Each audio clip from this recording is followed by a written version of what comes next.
I am Elizabeth Smart. Perhaps you remember my story. Wanita ini bernama Elizabeth Smart. Jadi di film ini, Elizabeth Smart selaku korban asli dijadikan sebagai naratornya. Dia sendiri terlibat dalam produksi dan pembuatan film, serta membantu meninjau naskah untuk memastikan bahwa ceritanya benar-benar faktual. Kisah ini bermula pada tanggal 5 Juni tahun 2002. Pada malam itu, Elizabeth Smart yang masih berumur 14 tahun diculik oleh seorang pria tak dikenal. Pria itu masuk ke dalam rumahnya dan menghampiri kamar Elizabeth. Di sana Elizabeth sedang tidur dengan adiknya yang bernama Mary Catherine. Si penculik mengancam Elizabeth dengan tajam agar dia tidak berteriak, dan perlahan pria itu pun membawanya keluar. Ternyata Mary sudah terbangun dari tadi, namun dia pura-pura tetap tidur karena khawatir dengan keselamatan kakaknya jika sampai dia berteriak.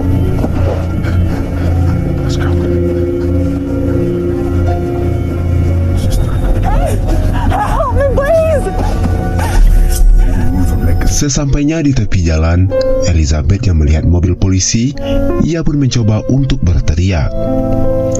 Akan tetapi teriakannya itu dihentikan oleh pria tersebut. Ia mengancam akan menghabisi sang adik jika sampai mengacaukannya.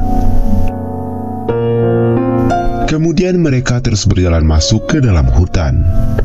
Setelah menempuh perjalanan yang cukup jauh, akhirnya mereka pun sampai di sebuah tenda perkemahan di tengah hutan. Di sana Elizabeth disambut oleh seorang wanita bernama Wanda, yang merupakan istri dari pria tersebut. Wanda membawanya masuk ke dalam tenda dan menyuruhnya untuk melepaskan seluruh pakaian yang ia gunakan. Elizabeth juga diperintahkan untuk memakai jubah berwarna putih seperti yang ia gunakan. Elizabeth awalnya sempat menolak untuk membuka CD-nya. Akan tetapi ia terus dipaksa untuk membukanya. Take off your underwear. The celestial marriage. Setelah itu Wanda pun pergi keluar dari tenda. Kemudian giliran pria itu masuk dan memaksa Elizabeth untuk melayani keinginan biologisnya. Ia berkata jika Elizabeth sudah disegel di dunia dan di akhirat hanya untuk dirinya. Mereka sudah ditakdirkan untuk menikah malam ini, namun Elizabeth menolaknya. Elizabeth pun berkata bahwa dirinya masih kecil, bahkan belum menstruasi. Akan tetapi sang penculik tak peduli, ia tetap memaksanya dan Elizabeth pun tak bisa berbuat apa-apa.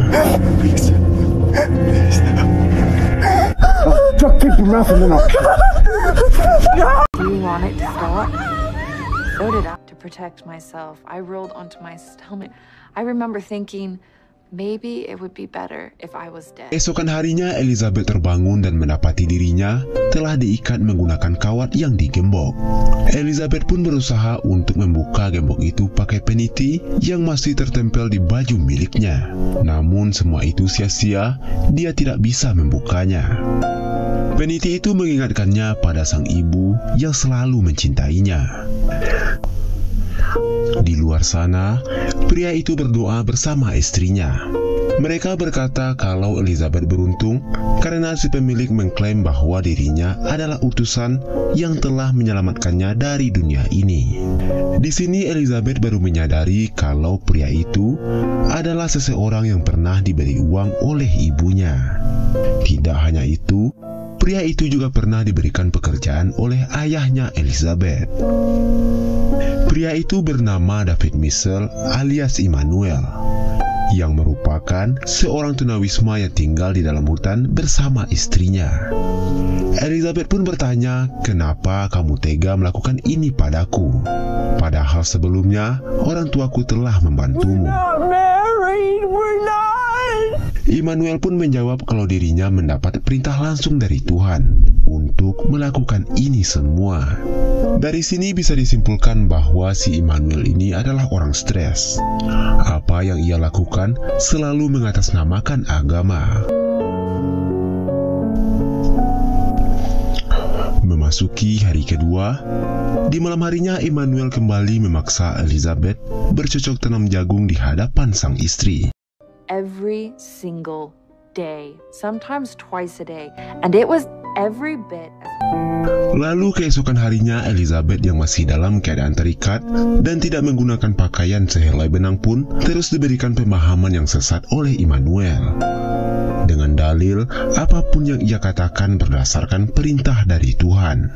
Elizabeth bingung apa yang harus ia lakukan. Ia hampir saja putus asa dan berpikir akankah ia bisa bertemu kembali dengan keluarganya. Dia pun hanya bisa menangis meratapi nasibnya. As you can imagine, she took so much away from me. Memasuki hari ketiga, Elizabeth selalu teringat dengan keluarga yang sangat menyayanginya.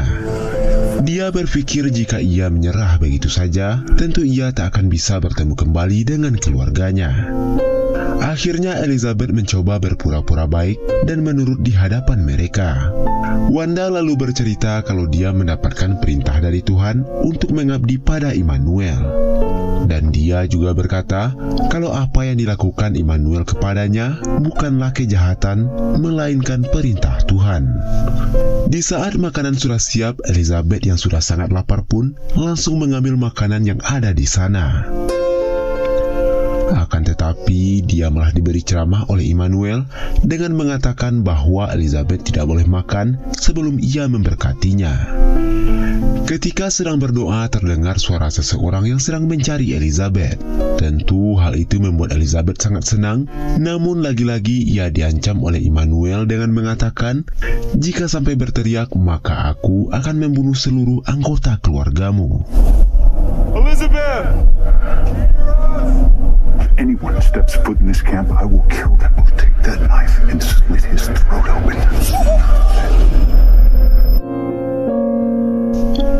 Di hari keempat, Elizabeth terlihat linglung. Dia mulai merasa pesimis dengan apa yang ia alami. Tiba-tiba terdengar suara helikopter polisi yang sedang mencarinya. Dengan refleks, dia berteriak dan melambaikan tangan ke atas. Emmanuel yang panik pun langsung membekap dan membawanya masuk ke dalam tenda.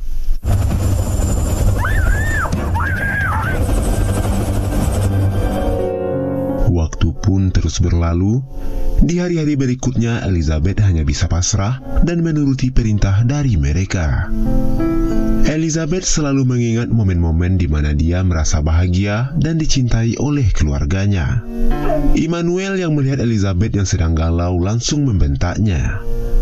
Lagi-lagi dia mengancam akan menghabisi semua anggota keluarganya jika Elizabeth masih kepikiran tentang mereka. Elizabeth khawatir jika ancaman Emmanuel menjadi kenyataan. Dia lalu meminta maaf dan berjanji akan melakukan apapun yang diinginkannya. Hal itu pun langsung dijadikan kesempatan oleh Emmanuel untuk bercocok tanam dengan Elizabeth. Kill them if you forget again. All right, they are not your family anymore. Setelah selesai bercocok tanam, Emmanuel pun keluar dari tenda. Di sana ia mendapati Wanda yang cemburu dengan aksi mereka. Karena semenjak kehadiran Elizabeth, dia tidak pernah lagi diberikan jatah. Night and day. Lord spoken. Dirasa Elizabeth sudah menurut, Emmanuel membuka gembok Elizabeth. Lalu dia mengajaknya mengambil air di sungai karena stok minuman mereka telah habis.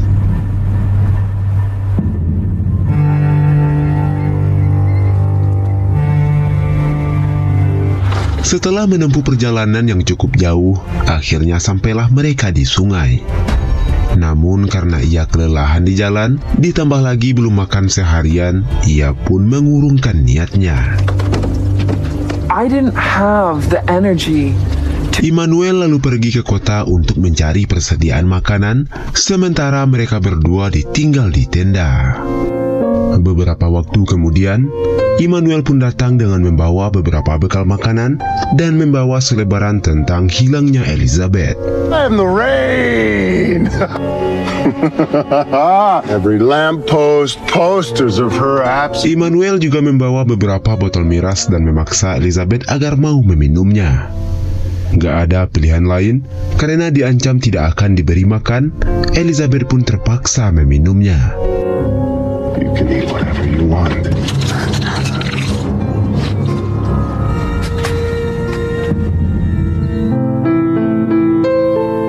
Keesokan harinya, Elizabeth yang sedang melamun tidak sengaja menyebut nama Olivia, yakni sepupunya. Tentu hal itu membuat Immanuel sangat marah, karena sebelumnya dia melarang keras Elizabeth untuk mengingat-ingat kembali keluarganya. Tidak lama kemudian Immanuel mengatakan jika dirinya mendapatkan wahyu dari Tuhan untuk menculik Olivia. Dia berkata akan menjadikan Olivia sebagai istri ketiganya. I have another divine proclamation. The Lord has commanded me to go.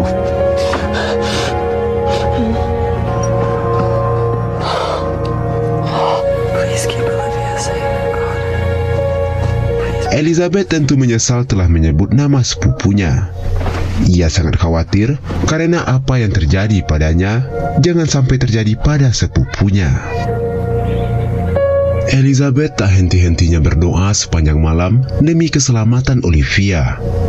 Sementara Immanuel sendiri sedang melancarkan aksinya.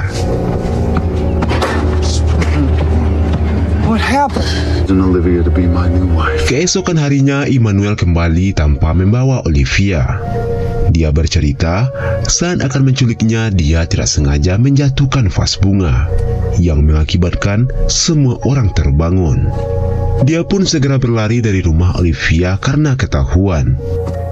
Lagi dan lagi, Immanuel menyalahgunakan agamanya dengan berkata jika Tuhan telah merubah perintahnya untuk memberi istri Olivia. Kemudian di malam hari saat suami istri itu sedang mabuk berat, Elizabeth mencoba untuk kabur. Namun aksinya itu diketahui oleh Immanuel dan langsung membawanya ke tenda untuk digenjot kembali. I break his rules and someone gets escaped. I had to play by his rules. Hari-hari pun terus berlalu. Immanuel dan Wanda sering terlibat pertengkaran karena Immanuel sering pulang tanpa membawa makanan, sedangkan mereka terkadang tidak makan seharian dan hanya menunggu Immanuel datang membawakan makanan. Glorious it is out there! How often does she go into the city? I want you now.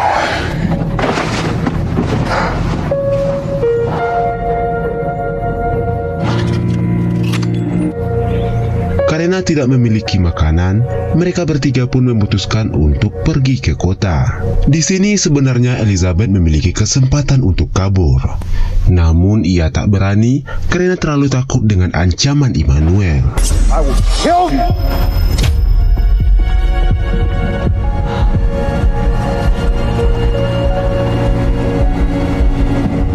Sesampainya di supermarket, Immanuel mulai melancarkan aksinya dengan mencuri beberapa makanan.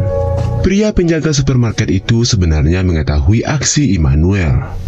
Tapi bukannya melaporkan pada polisi, ia malah mengundang mereka bertiga datang ke sebuah pesta malam nanti.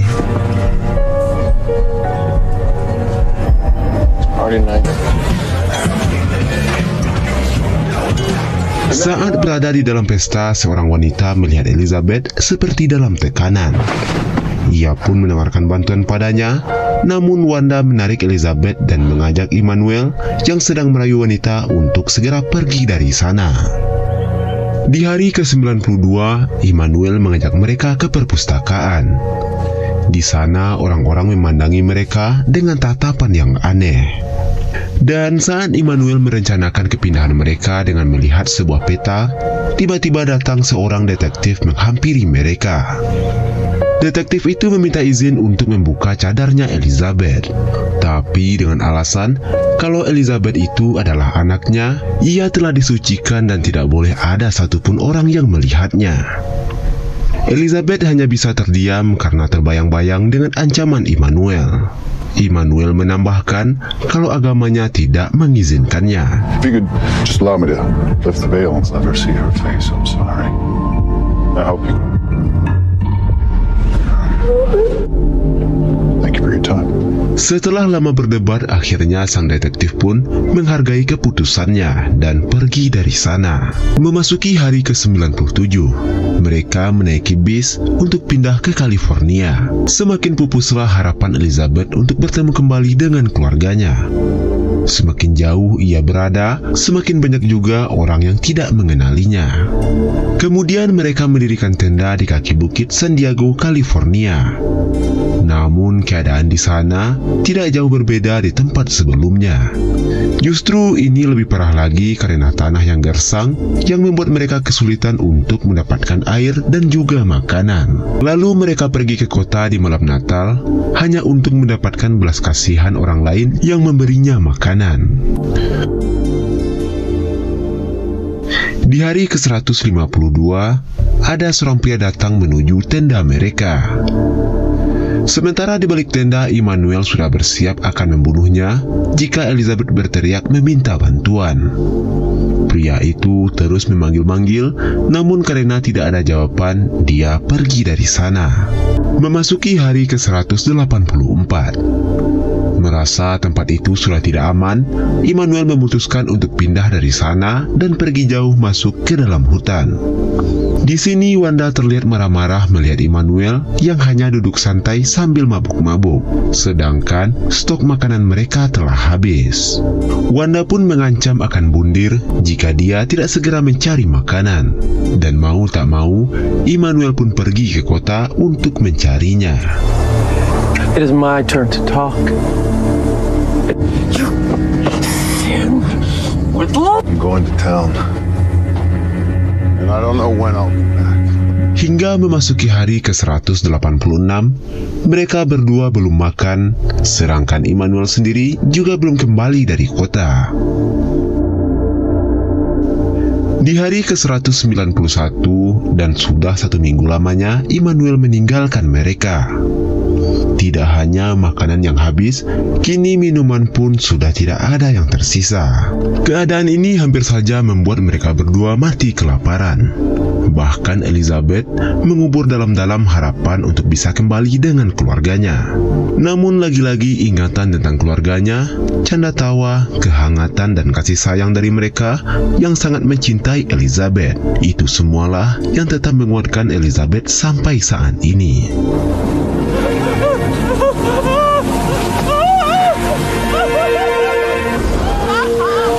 It rained in California. Pada suatu malam, sebuah keajaiban datang. Saat itu, hujan turun dengan sangat deras. Tentu hal itu membuat mereka sangat senang. Setidaknya mereka bisa minum dan menambah tenaga. Dan Elizabeth pun meyakini bahwa turunnya hujan merupakan sebuah petunjuk dari Tuhan. Keesokan harinya, tiba-tiba Immanuel pun kembali dari kota. Dia berkata kalau polisi menangkapnya karena kedapatan mencuri, dan dia sempat dipenjara selama 7 hari. Singkat cerita, 9 bulan pun telah berlalu. Hari itu Immanuel mengatakan kalau ia mendapat perintah dari Tuhan untuk pindah ke tempat baru yang lebih jauh dari sana. Kini Elizabeth pun paham kalau itu semua adalah agama yang dibuat oleh Immanuel sendiri. Maka dari itu, dia mulai mengikuti alurnya. Elizabeth mencoba membujuk Immanuel dan berkata, alangkah baiknya kalau mereka pindah ke tempat awal, yaitu tempat di mana Elizabeth diculik, dengan alasan bahwa di sana lebih mudah mendapatkan makanan, dan tentunya Tuhan lebih setuju jika kita pindah ke sana. Wanda juga membantu Elizabeth untuk meyakinkan Immanuel, dan alhasil Immanuel pun setuju. Dengan syarat, mereka harus mengganti pakaian dan melakukan penyamaran. Doesn't hurt me, he was under. Mereka mulai melakukan perjalanan dengan cara menumpang dari mobil satu ke mobil lainnya.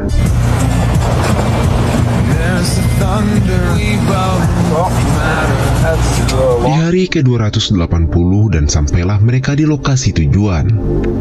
Sebelum memasuki hutan, mereka mampir ke pusat perbelanjaan untuk mencari makanan dan pakaian.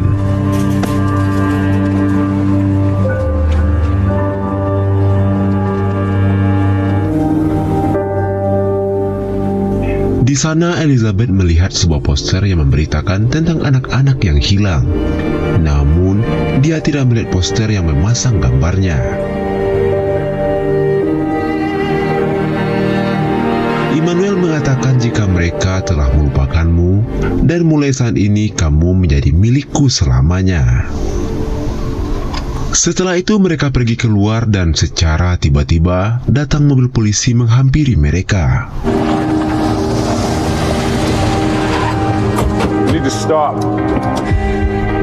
What's your name? Awalnya Elizabeth ragu untuk menjawab, tapi karena polisi itu terus meyakinkannya, akhirnya Elizabeth mempunyai keberanian untuk mengatakan kalau dia adalah Elizabeth. Come with me. Is your name Elizabeth Smart?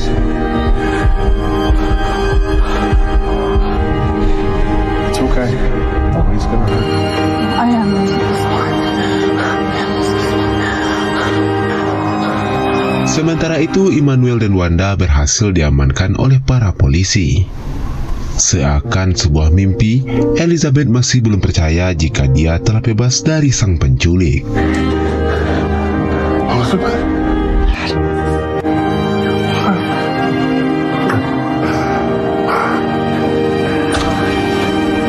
Tidak lama kemudian, sang ayah dan ibu datang menemuinya di kantor polisi. Akhirnya Elizabeth bisa berkumpul kembali dengan keluarganya. Trauma yang dialami Elizabeth terkadang menghantuinya. Namun dia mampu melawan semua itu berkat dukungan keluarga dan orang-orang terdekat. Atas apa yang telah dilakukannya, pada tanggal 2 Maret 2003, Brian David Mitchell alias Immanuel dijatuhi hukuman penjara 2 kali seumur hidup tanpa pembebasan bersyarat. Dan untuk Wanda dijatuhi hukuman selama 15 tahun penjara. As someone who has been through hell, Kini Elizabeth melanjutkan hidup dengan menjadi aktivis dan kontributor di sebuah acara televisi ternama di Amerika. Dan pada tahun 2011, Elizabeth mendirikan sebuah yayasan yang diberi nama Elizabeth Smart Foundation. Pada tahun 2012, Elizabeth menikah dengan seorang pria bernama Matthew, penduduk asli Skotlandia. Dan kini dia telah dikaruniai 3 orang anak. Dan sekian video kali ini, semoga bisa diambil sebagai pelajaran. Sampai jumpa di video selanjutnya. Dan wassalamualaikum warahmatullahi wabarakatuh.